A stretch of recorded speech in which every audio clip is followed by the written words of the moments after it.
Assalamualaikum warahmatullahi wabarakatuh. Perkenalkan, kami dari kelompok 10 dari PTB 88 akan mempresentasikan tentang mini literatur kami yang berkaitan dengan produk PKK kami, yaitu Cheese Strike. Sebelumnya, perkenalkan, nama saya Naswata Syakira dengan NIM 142251002. Perkenalkan, nama saya Malia Fauzia dengan NIM 123251065. Perkenalkan, nama saya Husna Alabita dengan NIM 144251034.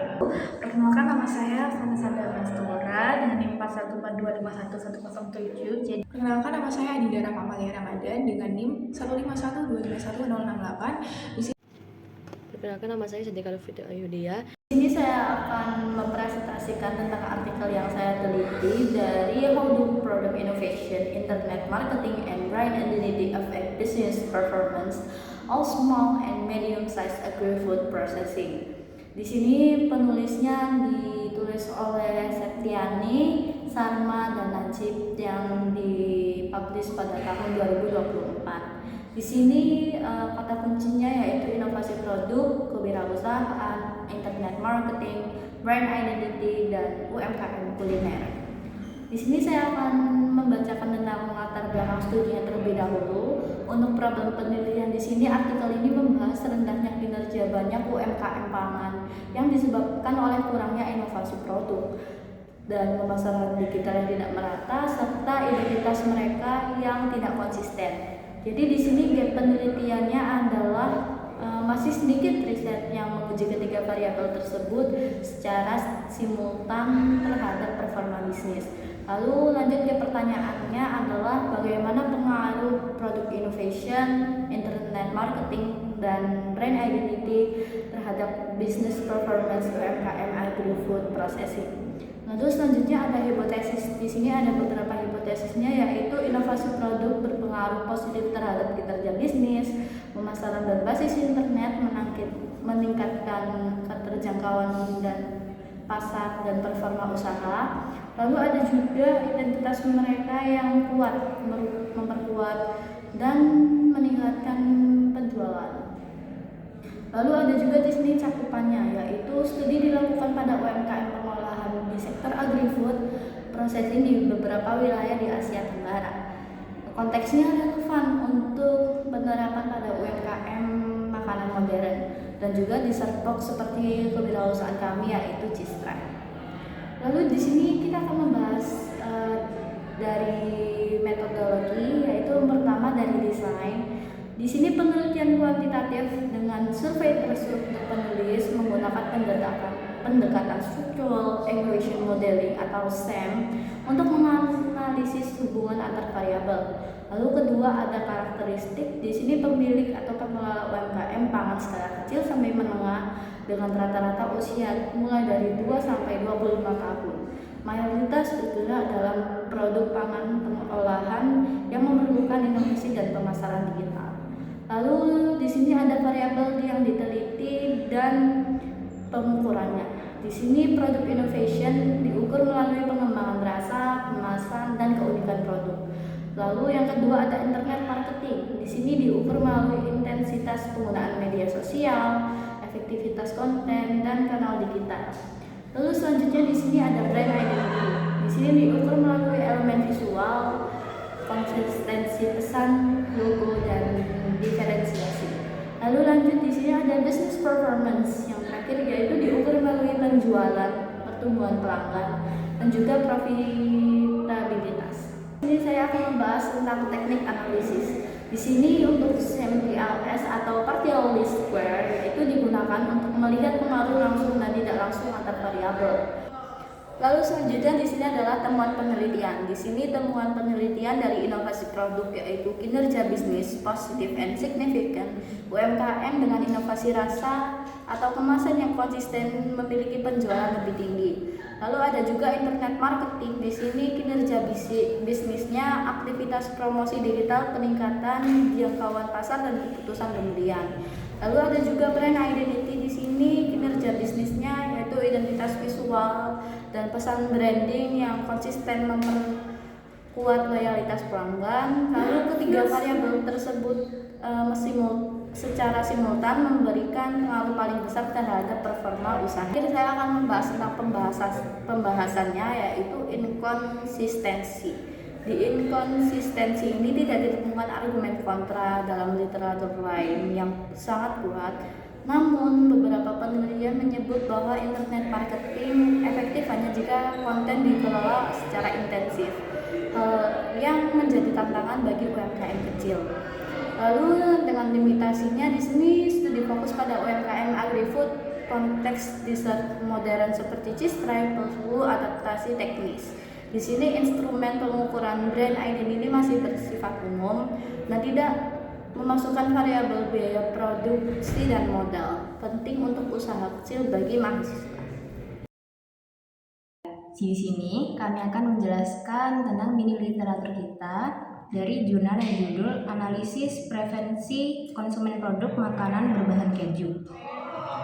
Pertanyaan penelitian yang ingin diselidiki yaitu faktor-faktor apa yang mempengaruhi preferensi mahasiswa terhadap makanan berbahan dasar keju di Jatinangor.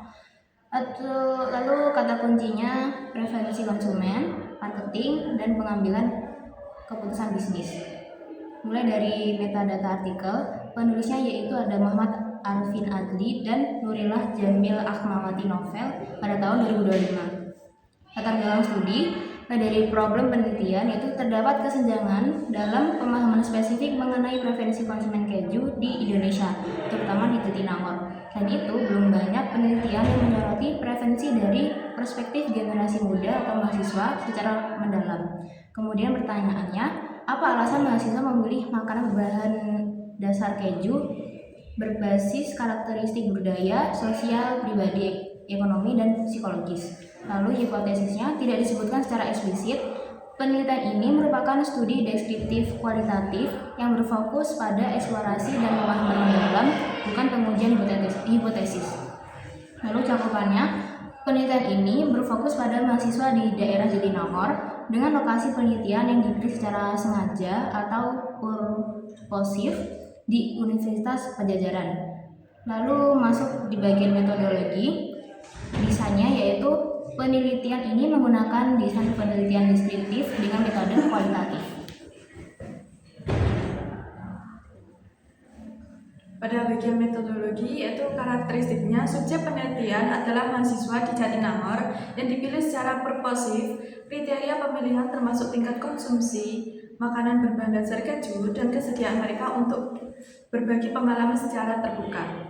Lalu variabel yang diteliti adalah konsep utama yang diteliti yaitu preferensi konsumen. Nah, preferensi ini dieksplorasi melalui 5 faktor karakteristik budaya, yaitu budaya, sosial, ekonomi, psikologi, dan pribadi. Pengumpulan data dilakukan melalui observasi dan wawancara menggunakan pertanyaan terbuka. Lalu teknik analisis, data yang terkumpul dianalisis menggunakan metode analisis tematik. Lalu temuan peneliti. Hasil peneliti menunjukkan bahwa kelima faktor yaitu budaya, sosial, ekonomi, psikologis, dan pribadi berperan penting dalam membuka preferensi konsumen. Nah, yang pertama yaitu faktor budaya. Keju dianggap sebagai bagian dari kuliner modern yang fleksibel dan juga sedang tren serta menarik secara visual atau eye-catching. Dan yang kedua yaitu faktor sosial. Preferensi didorong oleh tren viral di media sosial seperti TikTok dan Instagram dan lingkungan sebaya. Mahasiswa serta adanya promo atau diskon menjadi faktor yang mempengaruhi keputusan pembeli. Lalu yang ketiga adalah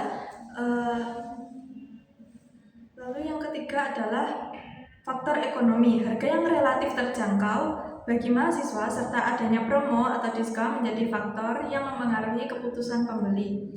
Lalu yang keempat adalah faktor psikologis. Keju memberikan pengalaman konsumsi yang memuaskan, sensasi creamy, gurih, dan lumer, diasosiasikan dengan kemewahan serta sering dijadikan self-reward. Nah, yang terakhir faktor pribadi. Keju disukai karena mampu meningkatkan kelezatan makanan dan serbaguna. Terdapat preferensi jenis keju yang berbeda, misalnya mozzarella karena teksturnya yang meleleh atau cheddar karena praktis dan terjangkau. Lalu pada pembahasan inkonsistensi, yaitu artikel ini tidak menyebutkan adanya temuan yang inkonsisten atau bertentangan dengan literatur sebelumnya. Sebaliknya, peneliti ini menggunakan kerangka yang sudah ada, yaitu Howard dan Seth, untuk mengeksplorasi konteks yang spesifik. Lalu yang terakhir adalah limitasi. Penelitian ini memiliki keterbatasan pada ruang lingkup yang hanya mencakup mahasiswa di Jatinangor. Peneliti menyarankan agar penelitian selanjutnya dapat memperluas wilayah penelitian untuk mendapatkan data yang lebih representatif. Di sini saya akan mempresentasikan mini literatur kelompok 10 dengan pertanyaan penelitian yang sedikit, yaitu bagaimana aspek bahan baku, teknik produksi, kemasan, varian rasa dan topping, serta pemasarannya mempengaruhi inovasi Cisquit. Kata kuncinya Cisquit, inovasi produk, camilan kekinian, makanan penutup, dan minat konsumen. Untuk metadata artikel, penulisnya Siti Aisyah dan Muhammad Sinaran, tahun penerbitnya 2025. Problem penelitian, apakah inovasi produk Cisquit dalam bentuk rasa kemasan mampu memenuhi kebutuhan konsumen akan cemilan kekinian sekaligus memberikan potensi usaha yang menjanjikan bagi pelaku UMKM. Pertanyaannya, bagaimana karakter bahan baku yang digunakan dalam Cisquit dan bagaimana hal tersebut mempengaruhi cita rasanya. Untuk hipotesisnya adalah inovasi produk Cisquit dalam hal rasa kemasan dan kepraktisan memiliki pengaruh positif terhadap minat beli konsumen dan kelayakannya bagi usaha pelaku UMKM. Untuk penelitian cakupannya itu dilakukan di wilayah Kota Bandung karena Cisquit merupakan salah satu produk camilan yang cukup berkembang dipasarkan secara luas di kota-kota tersebut. Untuk desainnya, pendekatan kuantitatif dengan desain eksperimen semu atau menggunakan model pretest dan post-test yang kelompok kontrol. Untuk karakteristiknya, responden dalam penelitian ini dipilih berdasarkan beberapa kriteria agar sesuai dengan tujuan penelitian, yaitu mahasiswa yang memiliki kecenderungan atau kebiasaan bermain. Variabel yang diteliti, variabel ini mengkaji bagaimana Cisquit mengalami pengembangan sehingga menjadi makanan penutup yang populer saat ini. Untuk teknik analisisnya, yaitu yang digunakan adalah analisis deskriptif kualitatif melalui proses literatur review yang mempresentasikan data untuk menjelaskan inovasi dari produk Cisquit dengan cemilan kekinian. Untuk temuan penelitiannya ada faktor budaya, sosial, ekonomi, psikologis, dan pribadi. Untuk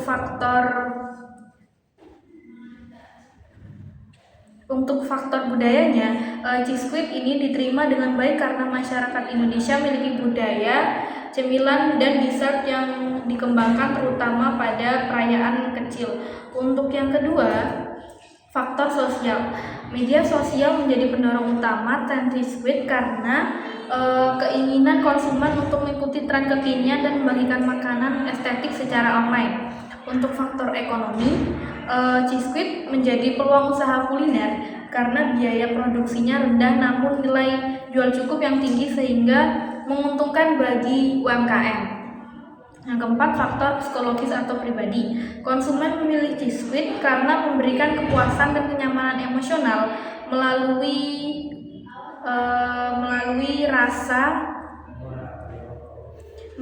rasa manis yang dapat meningkatkan mood untuk mahasiswa. Dan inkonsistesinya adalah ada keseimbangan antara apa yang diinginkan konsumen dengan tantangan produknya misalnya daya simpan, persaing, dan isu kesehatan. Untuk limitasinya, penelitian ini masih bersifat konseptual berdasarkan literatur, sehingga perlu penelitian lanjutan untuk melibatkan data empiris untuk untuk memperkuat hasil dari temuan CISPID tersebut. Sekian, terima kasih. Di sini saya akan membacakan studi literatur terkait jurnal yang berjudul Perencanaan dan Strategi Pengembangan Bisnis Puding Strawberry Cheesecake sebagai Inovasi Dessert Kekinian untuk Target Pasar Milenial. Untuk pertanyaan penelitian yang akan diselidiki, yakni bagaimana strategi pemasaran digital, positioning produk, dan inovasi varian rasa dapat mengembangkan bisnis strawberry cheesecake. Kata kuncinya yakni meliputi product innovation, contemporary dessert, marketing strategy, millennial generation, dan business feasibility. Kemudian untuk metadata artikel, yakni artikel ini ditulis oleh Sido dan kawan-kawan pada tahun 2025. Dari problem penelitian jurnal ini adalah masih sedikitnya pelaku UMKM yang menghadirkan produk puding cheesecake dengan cita rasa seimbang serta menggunakan bahan alami tanpa adanya bahan pengawet. Dari penelitian ini, yakni produk serupa kurang memperhatikan kualitas bahan, tampilan visual, harga terjangkau, maupun kesesuaian rasa dengan selera target. Kemudian, pertanyaan penelitiannya adalah, apakah strategi pemasaran digital yakni positioning produk dan inovasi varian rasa dapat berpotensi mengembangkan bisnis strawberry cheesecake. Kemudian, hipotesis dari penelitiannya terdapat dua hipotesis. Yang pertama adalah kualitas bahan, tampilan visual, harga terjangkau maupun kesesuaian rasa dapat mempengaruhi minat pembeli. Lalu yang kedua adalah strategi pemasaran digital, positioning produk, dan inovasi varian rasa dapat berpengaruh terhadap pengembangan bisnis strawberry cheesecake. Kemudian untuk cakupan penelitiannya adalah berfokus terhadap bisnis dessert kekinian, yakni strawberry cheesecake. Kemudian dari desain penelitiannya adalah menggunakan pendekatan deskriptif kualitatif dengan metode studi kasus yang berfokus pada perencanaan dan pengembangan bisnis produk puding strawberry cheesecake. Kemudian karakteristik sampelnya pada penelitian ini tidak terdapat sampel populasi atau konsumen, dan data yang dikumpulkan berasal dari studi literatur, analisis dokumen, observasi pasar, dan perhitungan proyeksi keuangan. Kemudian variabel yang diteliti dan pengukurannya yakni meliputi konsep bisnis, strategi pemasaran, analisis kelayakan finansial, serta identifikasi tantangan dan peluang dalam pengembangan usaha ini. Variabel penelitian diukur melalui observasi dan analisis SWOT. Kemudian untuk teknik analisis data di sini diperoleh melalui strategi deskriptif menggunakan kerangka analisis SWOT, yakni Strength, Weakness, Opportunities, dan Threats, yang kemudian juga dilakukan analisis kelayakan finansial sederhana untuk mengevaluasi prospek, keuntungan, dan keberlanjutan usaha. Kemudian untuk temuan dari penelitian sendiri adalah bisnis puding strawberry cheesecake ini memiliki potensi besar untuk berkembang dengan strategi pemasaran digital yang kuat, positioning produk yang sesuai tren, serta peluang ekspansi melalui inovasi varian rasa, dan proyeksi keuangan yang menunjukkan usaha ini layak dijalankan dengan modal terbatas namun prospek keuntungan yang menjanjikan. Kemudian terkait inkonsistensi, beberapa literatur menunjukkan bahwa sebagian penelitian menekankan pentingnya inovasi rasa dan bahan natural, sementara literatur lain menyebutkan tampilan visual dan harga yang lebih menentukan minat beli.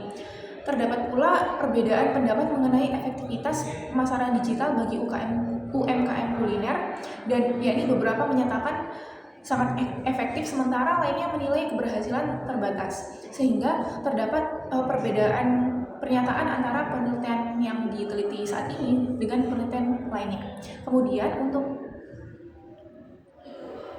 Kemudian untuk limitasi, pada bagian kesimpulan dinyatakan bahwa produk ini unik dan dari segi rasa, tekstur, dan tampilan sehingga sesuai dengan preferensi generasi milenial. Namun pernyataan ini dinilai masih subjektif karena tidak dilakukan pengambilan data dari konsumen secara langsung, yaitu misalnya melalui kuesioner atau angket yang diberikan setelah membeli produk.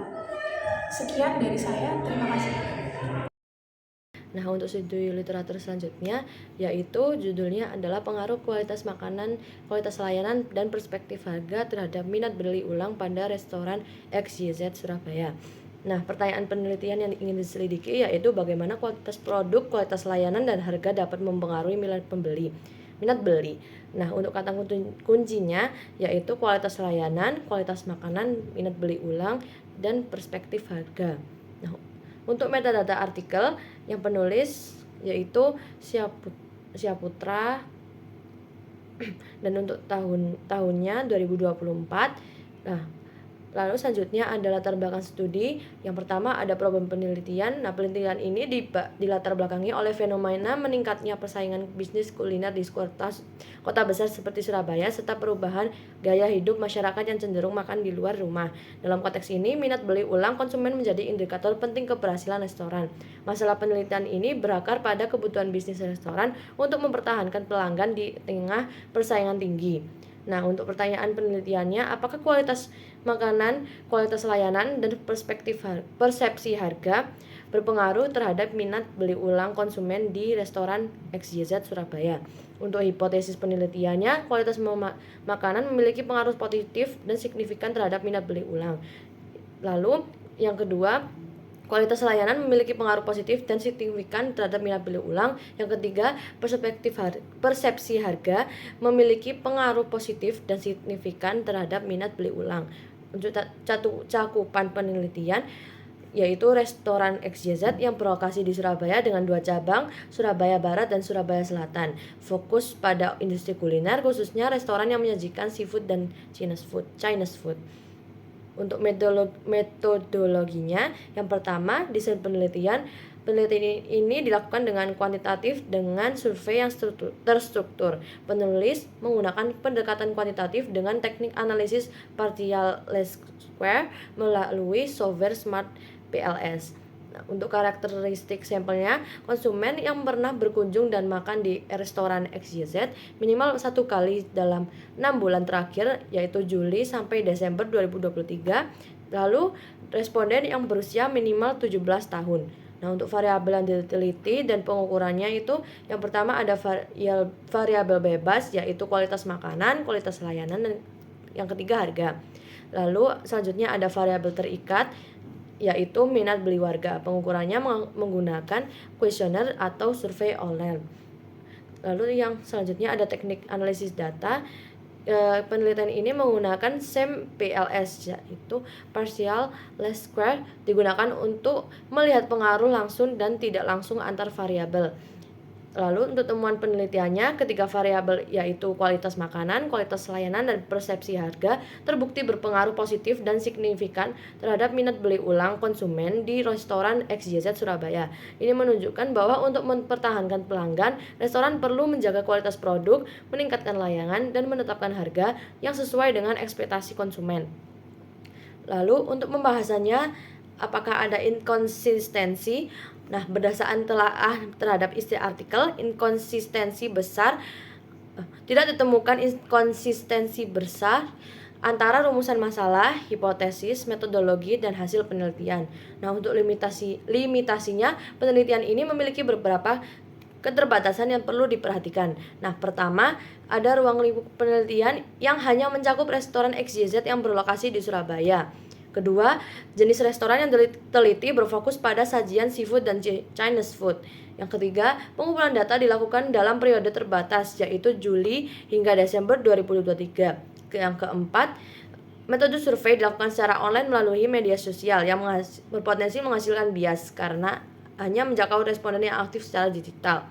Nah, lalu yang terakhir ada penelitian hanya menguji 3 variabel utama, kualitas makanan, kualitas layanan, dan persepsi harga, tanpa mempertimbangkan faktor lain seperti promosi, suasana restoran, atau loyalitas merek yang juga dapat mempengaruhi minat beli ulang.